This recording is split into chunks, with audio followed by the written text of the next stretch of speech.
Agora nós vamos então ingressar um pouquinho mais no tema da violência, das violências contra crianças e adolescentes. Ele é um fenômeno bem complexo, com um profundo impacto em diversas esferas da vida das crianças e adolescentes. Então, nós precisamos compreender a violência e suas intersecções, né? Que fatores influenciam na violência que ocorre. Quando nós percebemos que há uma situação de violência e de violação de direito, possivelmente a gente vai encontrar uma relação desequilibrada em relação a poder. Marilena Chauí fala de uma relação entre dominador e dominado. Muitos autores falam da coisificação da existência do outro, né? Então, nós precisamos compreender como isso ocorre, como isso está na dinâmica familiar, as desigualdades sociais, a fragilidade das redes de apoio e de proteção, que também impactam numa maior violência, e aí poder delinear as estratégias eficazes para a prevenção e enfrentamento da situação de violência. Há diversas formas de a gente conceituar a violência, então a gente pode conceituar a violência a partir da perspectiva de onde ocorre, né, no sentido de se é no âmbito da família ou fora da família. Então, aquela violência praticada por membros da família que não necessariamente coabitam é a violência intrafamiliar. E a extrafamiliar é aquela praticada por pessoas que não são da família. Outra forma de conceituar é denominada violência doméstica, que é aquela violência que ocorre no âmbito doméstico da família, praticada por alguém da família ou não necessariamente alguém da família, mas coabita. E a gente também tem a violência de gênero, né? Muitos autores compreendem que a violência de gênero tem relação com a violência praticada contra crianças e adolescentes.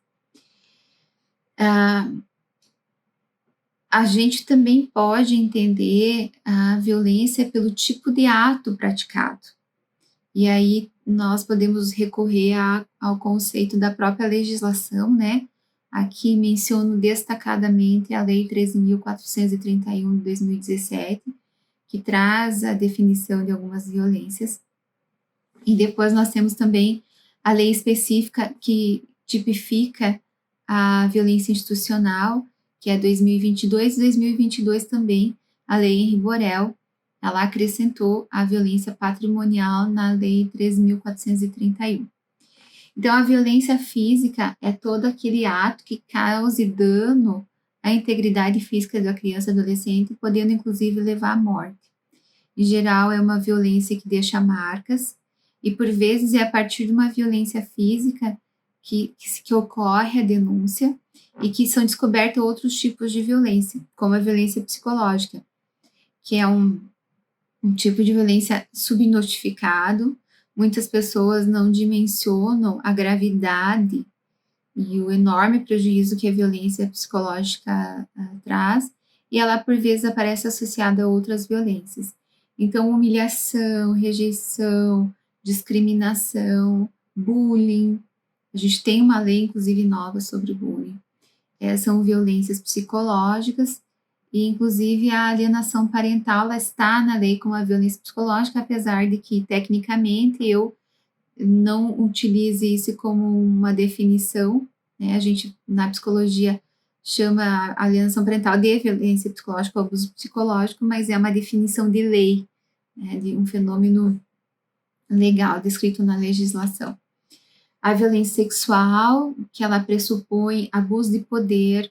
As crianças e adolescentes são usadas para satisfação de um indivíduo em fase de desenvolvimento superior.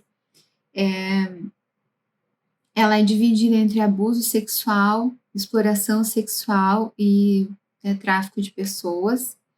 E cada uma delas exige intervenções específicas. Então, o modo como a gente intervém no abuso sexual é diferente de como a gente intervém na exploração sexual. A negligência, ela é uma forma de violência caracterizada pelo descaso, pela omissão, né? Os adultos que deveriam cuidar da criança e adolescente se omitem quanto a esses cuidados, ou pior, né? Negam esses cuidados. A violência patrimonial, que é qualquer conduta relacionada a patrimônio, como reter documentos, destruir documentos, e a violência institucional, e aí no texto da lei, que é submeter a vítima de violência ou a testemunha de violência a procedimentos desnecessários, repetitivos ou invasivos, né? Esta violência, ela em geral é praticada por profissionais das políticas, do SGD, do Sistema de Garantia dos Direitos, né? Quando não capacitados, quando não preparados para atender crianças e adolescentes vítimas de violência. E a lei do entendimento dos diversos conceitos, das diversas formas de compreender a violência, é essencial que nós estejamos atentos a outros fenômenos sociais que se interconectam com a violência, como a transgeracionalidade, né? Então, a gente percebe em algumas famílias que alguns padrões de funcionamento, algumas crenças e comportamentos são transmitidos entre gerações. E muitas vezes são padrões violentos que precisam ser superados. Então, cabe a nós perceber isso, identificar isso nas nossas avaliações, para que a gente possa promover o rompimento dessa transmissão. E outro aspecto é o gênero, né? As desigualdades e os estereótipos de gênero podem influenciar ou potencializar algumas formas de violência. Por exemplo, se nós pegarmos os dados de violência do Disque Direitos Humanos, por exemplo, nós vamos verificar que na violência sexual as meninas são mais vítimas que os meninos. E isso tem o atravessamento de uma questão de gênero. E aí tem outro atravessamento de gênero, que é uma subnotificação importante das violências que meninos sofrem. Então, muitas vezes, meninos não denunciam as violências que eles sofrem, violência sexual, né? Porque por viver uma sociedade sexista, né? E pelo receio de que ao que se denunciarem uma violência, que se revelarem essa violência, eles vão ter questionado a sua sexualidade, sua identidade. Eles acabam sendo vítimas de preconceito, de discriminação a denunciar essas violências. Então, aí também tem o atravessamento de uma questão de gênero. E muitas vezes essas questões de gênero estabelecem relações desiguais, assimétricas, que também precisam ser superadas, né, enfrentadas. E ainda, uma questão extremamente relevante é a étnico-racial. Então, nós sabemos que há dinâmicas de poder baseadas em raça e etnia. Dados do Unicef indicam que adolescentes negros estão mais suscetíveis a algumas situações de risco, a problemas de saúde mental, evasão escolar,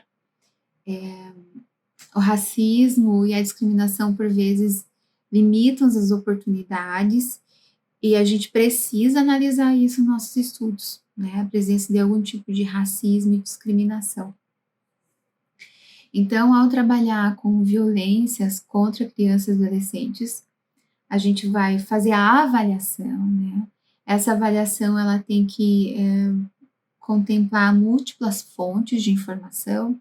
Então, a gente vai fazer um estudo do processo, uma leitura processual atenta, vai entrevistar a vítima de violência, a criança, o adolescente, né? Os cuidadores, a gente vai fazer consultas à escola, a instituições que a criança frequente.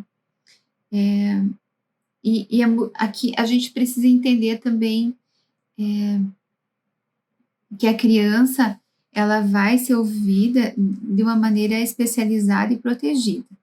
Então, enquanto profissional que atende o judiciário, os procedimentos previstos são ou a perícia ou o depoimento especial. O depoimento especial, ele exige uma capacitação específica. Aqui no Tribunal de Justiça, nós oferecemos essa capacitação, e ela é gratuita e permite que o profissional desenvolva as habilidades para ser um entrevistador forense. Nessa capacitação, nós aprofundamos bastante o conhecimento sobre violências, né, e as particularidades desse fenômeno. Antes de decidir pela perícia ou pelo depoimento especial, é necessário fazer uma análise preliminar ou avaliação preliminar, que é uma análise de questões envolvendo aquele caso, né, para indicar se o melhor é a perícia, se o melhor é o depoimento especial. Então, somos nós, profissionais da psicologia, que fazemos essa análise preliminar para indicar o procedimento adequado. Inclusive, pode indicar que a criança não seja ouvida, se isso implicar em revitimização, se isso implicar em maior sofrimento para essa criança e adolescente. Os profissionais cadastrados no Caju enquanto peritos, eles não podem fazer depoimento especial, tá? O credenciamento para fazer depoimento especial é especialista de apoio, tá? E é muito importante, quando a gente trabalha com violências, atuar de forma articulada, integrada, com todos os profissionais, com todas as instituições e órgãos do Sistema de Garantia dos Direitos da Criança e do Adolescente. O decreto 9.603/2018, ele traz detalhadamente o que já prevê a lei 13.431, né? Sobre a necessidade de pactuar fluxos da rede, de definir como se dará o atendimento, de definir como se dará o fluxo de informações, o compartilhamento de informações, onde ocorre a revelação. A revelação a gente não define onde ocorre, ela pode ocorrer em qualquer lugar, mas como se dá o encaminhamento dessa revelação, quem faz a escuta especializada, que é no âmbito da rede de proteção, o judiciário não faz escuta especializada. Então, é essencial, se a gente não tiver essa articulação, se a gente não tiver esses fluxos pactuados, a gente incorre no risco altíssimo de cometer violência institucional, tá? E aqui eu trago alguns mitos sobre violências contra crianças e adolescentes. Então, por exemplo, na maior parte das vezes são estranhos que cometem a violência contra a criança e adolescente. Falso. A maior parte das vezes, quase 90% das situações, são pessoas conhecidas, pessoas próximas dessa criança e adolescente que cometem a violência. Inclusive, né, quando a gente estuda a violência sexual, nós verificamos dinâmicas super complexas, como a síndrome de segredo, a síndrome da adição, a síndrome da acomodação, ritual de entrada e saída, que são dinâmicas de violência que ocorrem muito no âmbito da família e que precisam ser compreendidas, porque elas mantêm muitas vezes a criança por longo período sendo vítima de violência. Outro mito, o abusador é sempre do sexo masculino. Não, né? A gente tem abusadores, mulheres que abusam, homens que abusam. A criança tende a inventar que sofreu abuso sexual. Falso, né? A gente tem uma estimativa, a gente tem autores que já identificaram 4%, outros 6% de falsas denúncias, que estão atreladas a outras dinâmicas, né? Como a violência psicológica no âmbito de um litígio de separação, por exemplo, que algumas pessoas chamam de alienação parental. Mas 94% a 96% das denúncias são verdadeiras. Se há vínculo com o suposto abusador, então é provável que seja uma falsa denúncia. Falso, né? O ser humano, ele faz vínculo, é da sua natureza se vincular. Então, equivocadamente, eu já li relatórios de profissionais dizendo que foi verificado o vínculo entre a criança e o padrasto, então não há, né, indicativo de violência. Gente, isso é um grande equívoco. O fato de existir um vínculo não tira a possibilidade de ocorrer violência. A criança ela vai atender ao vínculo, mesmo que seja abusador. O que a gente tem que avaliar enquanto profissional de psicologia é a qualidade desse vínculo, de que forma ele foi estabelecido. Quando a gente estuda o fenômeno, por exemplo, da violência sexual, a gente verifica lá que alguns abusadores criam uma ideia com a criança abusada de que ela é especial, de que ela é preferida entre todas as outras crianças. E ela se vincula, mesmo em sofrimento. E muitas vezes essa criança ela não conhece outra forma de atenção. A única atenção que ela recebe é na violência. Então, muito cuidado com esse tipo de conclusão de análise. Outro mito, a violência está sempre associada com evidências físicas. Não, né? A violência psicológica não tem evidência física e ela gera enorme prejuízo.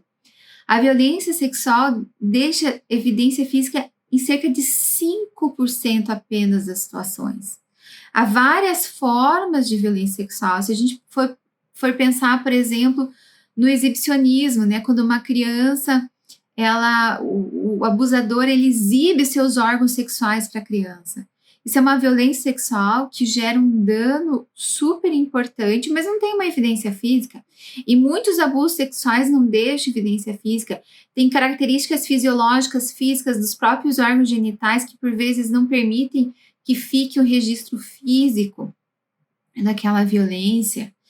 Então, muito cuidado, assim, quando a gente atende essas famílias, às vezes a gente vê aquela mãe, por exemplo, que não é a agressora, e há uma denúncia de violência sexual, ela vir com o laudo do ML dizendo, olha, tá aqui, não tem prova material, não tem evidência física, ele não fez nada com ela. Não é assim. E aí que eu destaco, né, a importância do nosso atendimento. Muitas vezes, no caso de uma violência, não há testemunhas, não há outras provas, e a principal prova é o testemunho da criança, e aqui eu falando mais especificamente da violência sexual.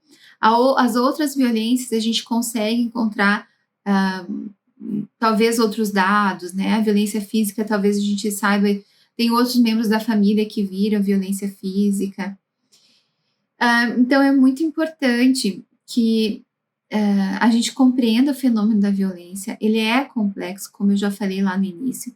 Ele exige um estudo aprofundado e uma fundamentação científica sólida para uma atuação responsável.